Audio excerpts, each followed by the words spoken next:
আপনার বিভিন্ন কাজ কারবার করে, কয় সেগুলি নবীজির সুন্নত, কিন্তু রাষ্ট্র প্রতিষ্ঠা নবীজির যেই আদর্শ নিয়ে আসছেন, রাষ্ট্র সেই আদর্শ প্রতিষ্ঠা করা সুন্নত। আল্লাহ নবী মানুষে মানুষে ব্যবধান দূর করেছেন, সাদা কালোর ব্যবধান দূর করেছেন, এতিমের অভিভাবকত্ব নিয়েছেন, বিধবা নারীর দায়িত্ব নিয়েছেন। আল্লাহ নবী অভাবী লোকগুলোর দায়িত্ব নিয়েছেন, একটি কল্যাণময় রাষ্ট্র রাসূলুল্লাহ স্থাপন করেছেন। কিন্তু এই কাজগুলি আমরা করতে রাজি হই না, যার কারণে আজকে পৃথিবীতে অশান্তি। আজকে পৃথিবীতে অশান্তি। শান্তি কোন জায়গায় আছে বলেন? কোন জায়গায় শান্তি আছে? স্বামী স্ত্রী সম্পর্ক, সেখানে রাসূলুল্লাহর আদর্শ নাই। বাবা ছেলের সম্পর্ক, সেখানে রাসূলুল্লাহর আদর্শ নাই। তারপরে বন্ধু বান্ধবের সম্পর্ক, সেখানে রাসূলুল্লাহর আদর্শ নাই। বেচা কেনা, খরিদ্দার আর দোকানদার, সেখানে রাসূলুল্লাহর আদর্শ নাই। রাসূলুল্লাহ যে আদর্শ নিয়ে এসেছিলেন, সেই আদর্শ যদি গ্রহণ করা যায়, তাহলে অবশ্যই সমাজে বাবা আর সন্তান সম্পর্ক ভালো হবে, শান্তি ফিরে আসবে। ভাই বোন সম্পর্ক ভালো হবে, শান্তি ফিরে আসবে। আমরা বাবা ছেলেকে দিয়েই বলি। অনেক বাবা আছেন সন্তান জন্ম দিয়ে ছেড়ে দেয়, এই সন্তানের কোনো দায় দায়িত্ব সে নেয় না। আবার বাবারা অনেক সময় পার্সিয়ালিটি করেন, এক ছেলেকে সম্পদ দেন আর এক ছেলেকে দেন না। এটা কিন্তু মারাত্মক একটা গুনাহ, কবিরা গুনাহ, কোন সন্তানকে বঞ্চিত করা। ছেলেদেরকে সম্পদ দেওয়া, মেয়েদেরকে দোয়া দেওয়া। আচ্ছা, আপনি এত বড় কোন বুজুর্গ হইলেন যে আপনি ছেলেদেরকে লক্ষ লক্ষ টাকার সম্পদ দিলেন আর মেয়েদেরকে মাহরুম করলেন, বঞ্চিত করলেন, দোয়া দিলেন? আপনি এত বড় বুজুর্গ হলেন যে আপনার দোয়ার এত দাম, ছেলেদেরকে দিলেন সম্পদ, মেয়েদেরকে দিলেন দোয়া না। এটা হচ্ছে নবীজির সুন্নতের স্পষ্ট খেলাফ। আল্লাহ নবী মুহাম্মদ রাসূলুল্লাহ সাল্লাল্লাহু আলাইহি ওয়াসাল্লাম যে শরীয়ত নিয়ে আসছিল, সেই শরীয়তের স্পষ্ট খেলাফ। এই জন্য বাবা মা তার সন্তানদেরকে এক চোখে দেখবে, লালন পালন করবে। সন্তান জন্মগ্রহণ করার পরে ডান কানে আজান দেবে, বাম কানে ইকামত দেবে। কোন বুজুর্গ ব্যক্তির কাছে নিয়ে একটু তাহানিয়া করে দেবে, একটু খেজুর চিবিয়ে একটু মুখের মধ্যে লাগিয়ে দেবে। 7 দিনের দিন আকিকা করবে, অর্থাৎ জন্মের 6 দিন পরে 7 দিনের দিন আকিকা করে দেবে, ভালো একটা মুসলিম নাম রাখবে। অথচ আমার দেশের বাবারা আজান নাই, ইকামত নাই, আকিকা নাই, তাহানিয়া নাই। সন্তান জন্মের পরে এগুলি কাজগুলি তারা করেন না। এরপরে সন্তান বড় হলে দ্বীনি শিক্ষা দেওয়া, দুনিয়াবি শিক্ষা দেয়, কিন্তু দ্বীনি শিক্ষা তারা দেয় না।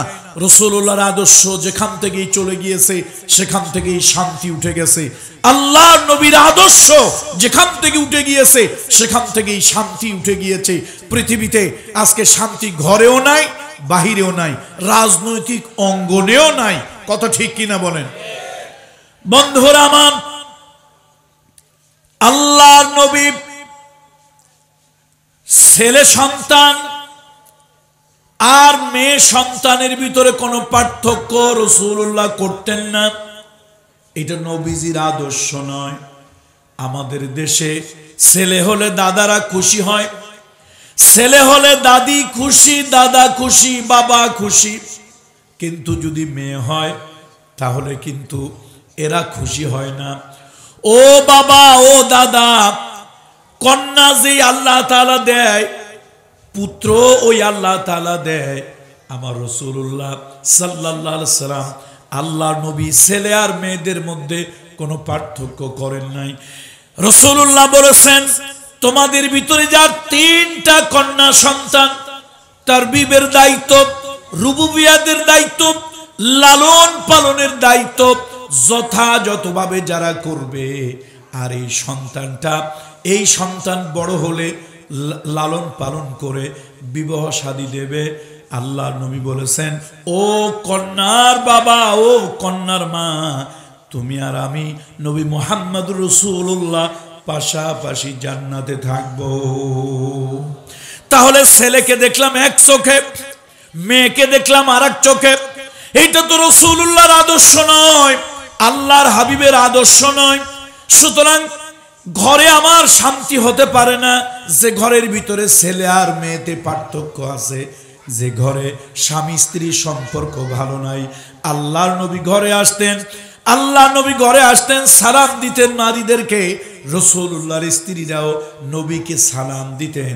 আল্লাহ নবী বিভিন্ন অভিযানে যেতেন, স্ত্রীদেরকে সাথে করে বেড়াতে নিয়ে যেতেন। আমার দেশে অনেক লোক বেশি বুজুর্গি দেখায়, কিছু লোক আছে না বুজুর্গ, আরে সর্বনাশ কি বুজুর্গ, বউ নিয়ে বের হয় না, বউকে কোথাও বের হতে দেয় না, একেবারে পলিথিন দিয়ে পেঁচাইয়া বোরখা দিয়া মোড়াইয়া তারপরে ঘরের মধ্যে রেখে তালা দিয়ে দেয়। আমি বলি অতি সুফি চোরের লক্ষণ, অতি বুজুর্গ চোরের লক্ষণ।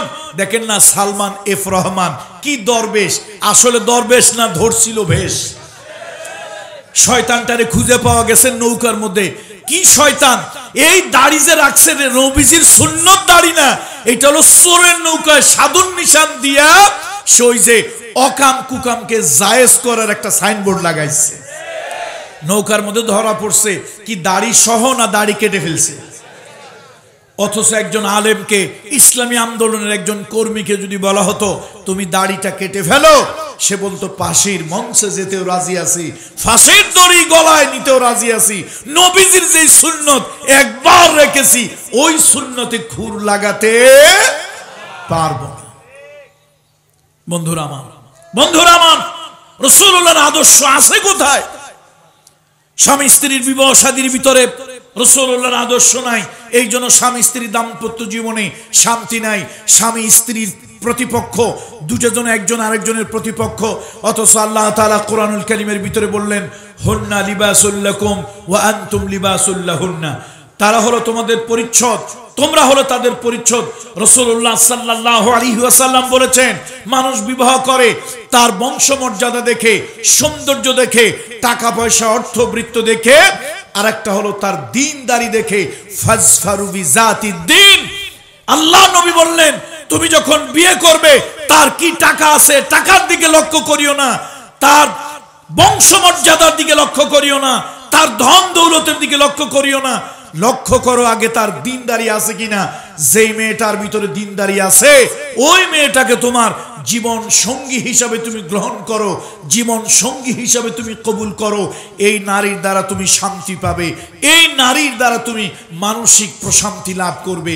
দেখেন আমরা সেটা ভুলে গিয়ে আমরা কি করি, টাকা খুঁজি, টাকা। আর নারীর মোহর দেওয়া হলো ওয়াজিব, অথচ আমরা মোহর তো দেই না, উল্টা যৌতুক দিতে হয়।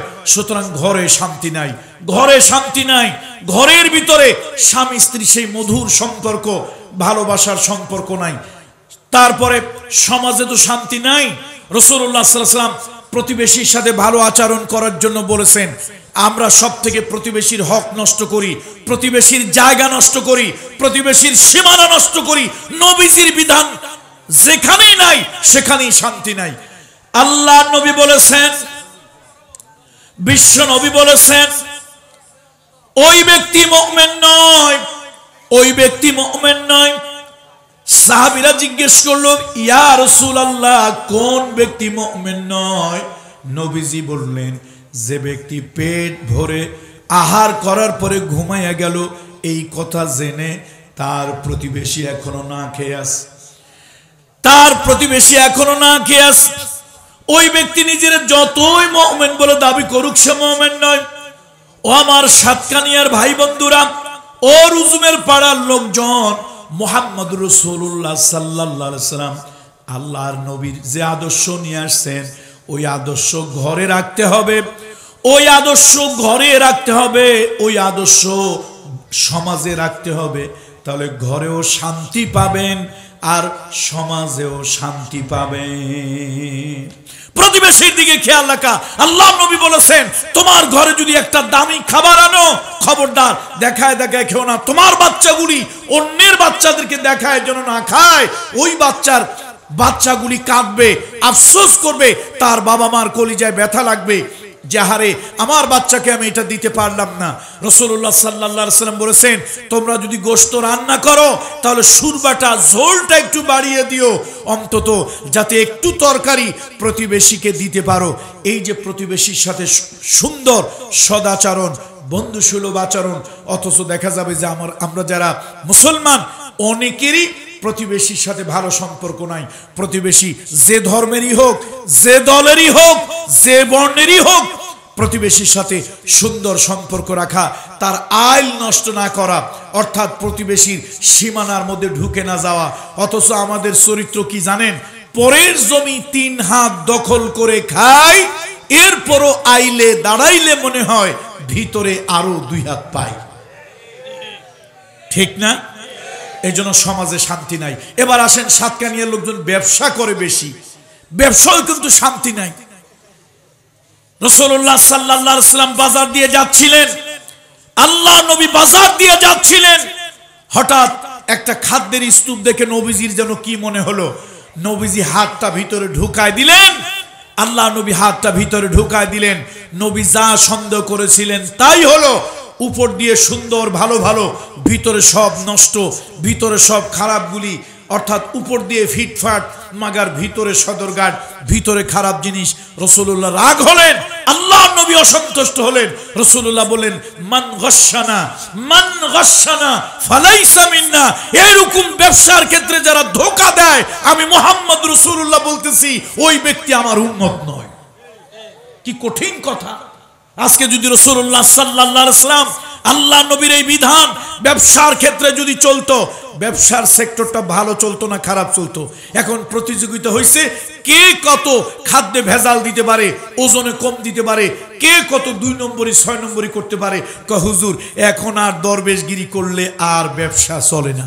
অথচ রাসূলুল্লাহ বলেছেন, রিজকের 90 ভাগ আপনার চাকরি, কৃষি, নানান ভাবে আমরা রিজিক পাই। পেশাজীবীরা চাকরি করে পায়, উকিল সাহেবেরা ওকালতি করে পায়, ডাক্তার সাহেবেরা ডাক্তারি করে পায়, তারপরে কৃষক কৃষি কাজ করে তার জীবন জীবিকা নির্বাহ করে। আল্লাহ নবী বলেছেন, যারা ব্যবসা করে জীবন জীবিকা নির্বাহ করে, রিজকের 90 ভাগ আল্লাহ তাআলা রিজকের 90 ভাগ ব্যবসার মাধ্যমে দিয়ে থাকেন। আর সত্যবাদী ব্যবসায়ী মান নবিয়্যিন ওয়াস সিদ্দিকিন ওয়াস শুহাদা, আল্লাহ নবী বলেছেন, যারা সত্যবাদী ব্যবসায়ী তারা কিয়ামতের ময়দানে নবীদের সাথে, সিদ্দিকিনদের সাথে, শুহাদাদের সাথে জান্নাতি হবে। ব্যবসা রাসূলুল্লাহর সেই বিধান নাই। আল্লাহ নবী ব্যবসার যে সুন্দর পদ্ধতি দিয়েছেন, আজকে ব্যবসার সে পদ্ধতি নাই। ব্যবসাটা হয়ে গেছে মনোপলি ব্যবসা, ব্যবসাটা হয়ে গেছে কালোবাজারি ব্যবসা। ব্যবসায়িক সেক্টরে শান্তি নাই, মানুষেরা মজুদ করে কালোবাজারি করে। আল্লাহ নবী নানাত দিয়েছেন, যারা নাকি কৃত্রিম সংকট সৃষ্টির জন্য, দাম বাড়িয়ে দেওয়ার জন্য মালকে মজুদ করে, নবীজি তাদের উপরে লানত দিয়েছেন। আজকে দেখেন আমাদের সমাজে এগুলি চলতেছে, শান্তি কোনো জায়গা নাই। রাষ্ট্রে যদি যান, সেখানেও শান্তি নাই, সব দলীয়করণ, আত্মীয়করণ। কথা ঠিক কিনা? রাসূলুল্লাহ সাল্লাল্লাহু আলাইহি ওয়াসাল্লাম, আল্লাহ নবীর কাছে একজন দরবেশ সাহাবী এলেন, একজন দরবেশ বুজুর্গ সাহাবী এলেন। দরবেশ বলছি মানে দুনিয়াবি খোঁজ খবর তার কম। নবীজি মদিনায় একটা কল্যাণময় রাষ্ট্র গঠন করলেন। আমি যদি রাষ্ট্রপতি হই, আমি যদি প্রধানমন্ত্রী হই, আমার আত্মীয় স্বজন আমার কাছে আসবে, এটাই স্বাভাবিক। রাসূলুল্লাহ মদিনার রাষ্ট্র, একটা কল্যাণময় রাষ্ট্র স্থাপন করলেন। এবার রাসূলুল্লাহ সাল্লাল্লাহু আলাইহি ওয়াসাল্লামের কাছে একজন সাহাবী এসে বলল, ইয়া রাসূলুল্লাহ, হুজুর আমাকে রাষ্ট্রের এই চাকরিটা দেন। আল্লাহ নবী রাগ হলেন, রাসূলুল্লাহ রাগ হলেন, হুজুরের মনের ভিতরে কষ্ট লাগলো। ফাদরাবা আলা মানকিবি, রাসূলুল্লাহ তার ঘাড়ের উপরে একটা থাপ্পড় মারলেন।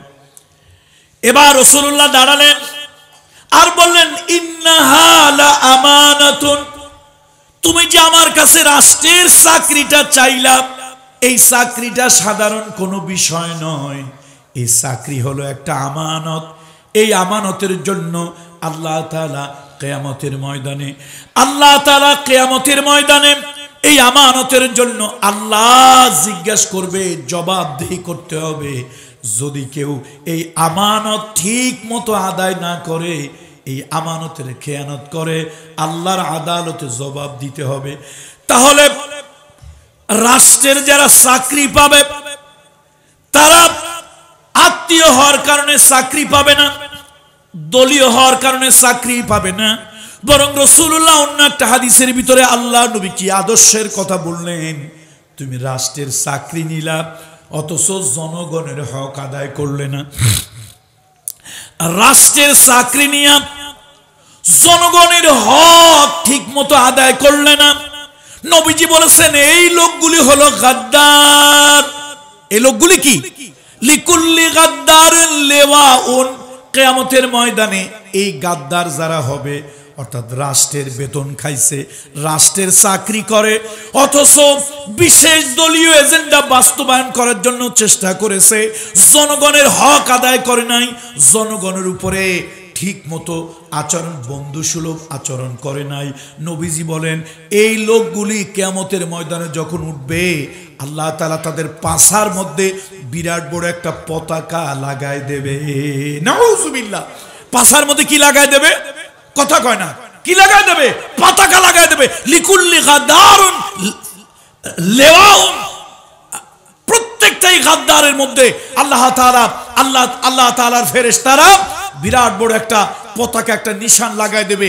আর কিয়ামতের ময়দানে লোকেরা বলতে থাকবে হাদা গাদ্দারুন ফুলানুন, হাদা গাদ্দারুন ফুলানুন, এটা হলো অমুক গাদ্দার, অমুক গাদ্দার, অমুক জেলার ডিসি, অমুক জেলার এসপি, অমুক থানার টিওনো, অমুক থানার ওসি। এগুলি বলতে থাকবে কেন? সে রাষ্ট্রের দায়িত্ব নিয়েছে কিন্তু বিশেষ দলীয় এজেন্ডা বাস্তবায়নে কাজ করেছে।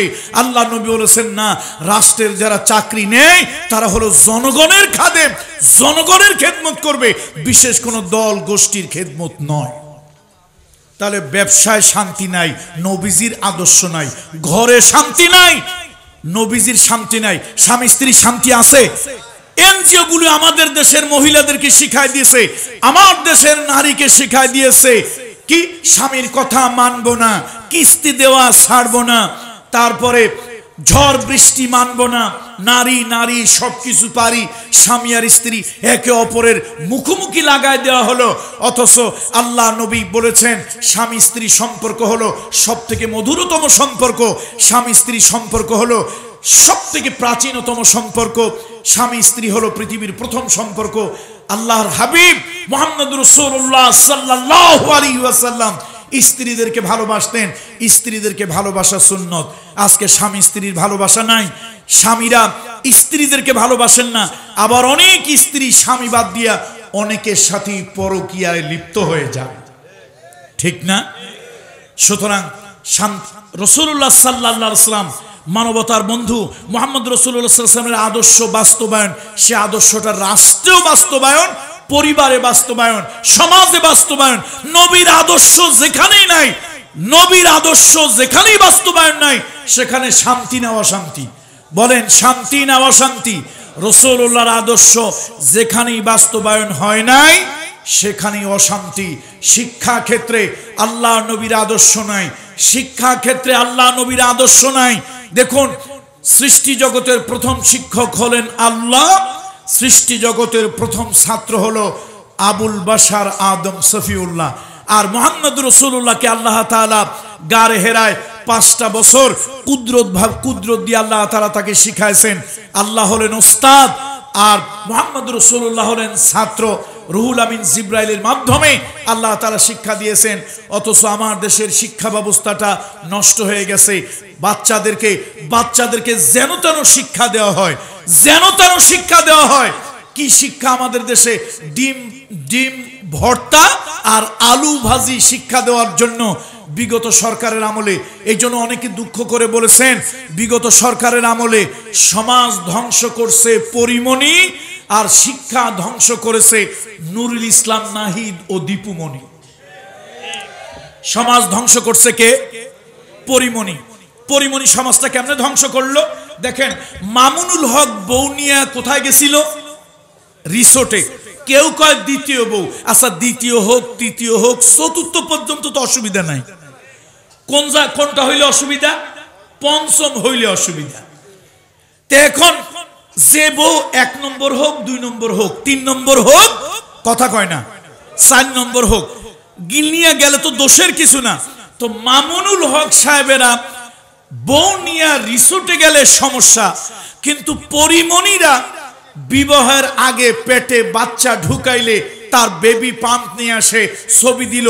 আর সাংবাদিকেরাও কি বেহায়া সাংবাদিক, তারা আবার সেই বাচ্চা সমেত সেই উঁচা পেটের ছবি সারা দুনিয়ায় ভাইরাল করে দিল। একটা লোক সমাজে খুঁজে পাওয়া গেল না।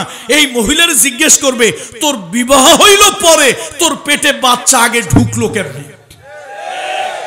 সমাজটাকে আরো বেশি নষ্ট করে বেহায়া করে দেওয়া হলো। লিভ টুগেদারের সেই যে একটা বিষয় ছিল, যেটা গোপন ছিল, সেটা এখন ওপেন সিক্রেট হয়ে গেল। এই জন্য লোকেরা বলেন, আমি বলি না, এটা লোকেরা বলে, সমাজ নষ্ট করছে কি কে? পরিমণি। আর শিক্ষাটা ধ্বংস করেছে নুরুল ইসলাম নাহিদ ও দীপুমণি। শিক্ষার যে মূল্য, যে ভ্যালুস, যে মূল্যবোধ শিক্ষায় থাকা দরকার ছিল, সেই মূল্যবোধ শিক্ষায় নাই। মুহাম্মদ রাসূলুল্লাহ আল্লাহর হাবিবের কাছে প্রথম আয়াত এসেছিল, ইকরা পড়ো, ইকরা পড়ো। The more you read, the more you learn. পড়ো বিইসমি রাব্বিকাল্লাযী খালাক, তোমার রবের নামে পড়ো, প্রভুর নামে পড়ো। কিন্তু আমার দেশ থেকে ইসলামী পড়া, ইসলামের আদর্শিক পড়া, ইসলামী চরিত্রের পড়া, নবী মুহাম্মদ রাসূলুল্লাহ সাল্লাল্লাহু আলাইহি ওয়াসাল্লামের দ্বীনের পড়াকে উৎখাত করে দিয়া যত অসভ্যতা, বেহায়াপনা, বেলেল্লাপনা আর যৌন শিক্ষা দেওয়ার জন্য, ট্রান্সজেন্ডার শিক্ষা দেওয়ার জন্য, বাঁদরের বাচ্চা বানানোর জন্য আমার শিক্ষা ব্যবস্থাকে নানান ভাবে উলট পালট করে সাজানো হয়েছিল। কথা ঠিক কিনা বলুন? সুতরাং মুহাম্মদ রাসূলুল্লাহ মানবতার মহান শিক্ষক, মানবতার বন্ধু, মুহাম্মদ রাসূলুল্লাহর আদর্শ বাস্তবায়ন। আজকে মুরব্বীদেরকে বলবো, সমাজের ভিতরে আপনার জীবনে মুহাম্মদ রাসূলুল্লাহর যদি আদর্শ বাস্তবায়ন না করেন, আপনি শান্তি পাবেন না। আজকে ঘরের মা বোনদেরকে বলবো, মুহাম্মদ রাসূলুল্লাহর আদর্শ যদি ঘরে বাস্তবায়ন না করেন, ঘরে শান্তি পাবেন না। সমাজ যারা চলায়, সমাজপতিদেরকে বলি, আপনারাও যদি মুহাম্মদ রাসূলুল্লাহর আদর্শ সমাজে না চালান, তাহলে আপনারাও শান্তি পাবেন না। রাসূলুল্লাহ বলেছেন, আলা কুল্লুকুম রাইন, আলা কুল্লুকুম রাইন ওয়া কুল্লুকুম মাসউলুন আন রাইয়াতিহি। তোমরা প্রত্যেকেই রাখাল, প্রত্যেকেই অভিভাবক। সমাজে যারা আজকে আছেন, সমাজের ভিতরে বাবা, ইয়াবা, গাঁজা, মদ এগুলো যদি চলে আর আপনারা যদি বন্ধ করার জন্য চেষ্টা না করেন, এই সমাজের জন্য কিয়ামতে আল্লাহর আদালত